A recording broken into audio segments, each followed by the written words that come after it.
65 km/h. Se bo določene procesi začeli, se pravi, bo prikolica sama merila.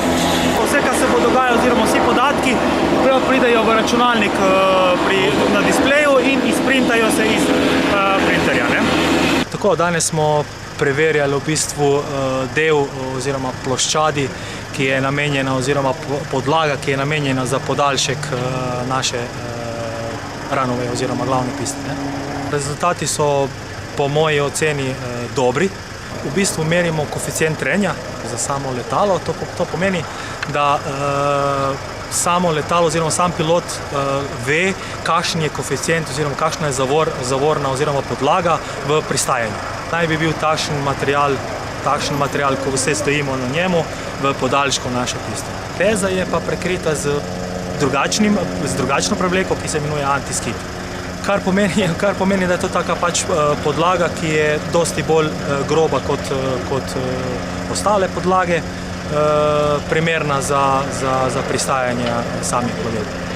Podlaga definitivno bi bila boljša za same naše ceste, ampak se ne uporablja na samem cestišču, ker je pregroba in bi dosti bolj se gume obrabljale. Ta mašina pač meri to koeficient trenja, je pač specifična, uporabljajo pač letališča. To se pravi, da sama to merjenje oziroma sami te rezultati grejo direktno do stolpa oziroma do pilota. Samo merjenje delamo po tretjinah, pilot se lahko odloči, na kateri tretjini bo pristal, kar je lahko tudi velike razlike so lahko. To je en od podatkov, ki se daje v času zime.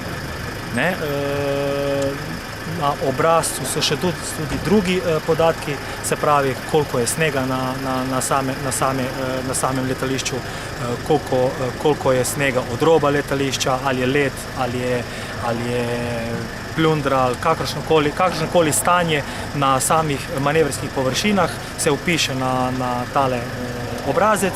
Eno izmed teh postavk je pa tudi koeficient trenja.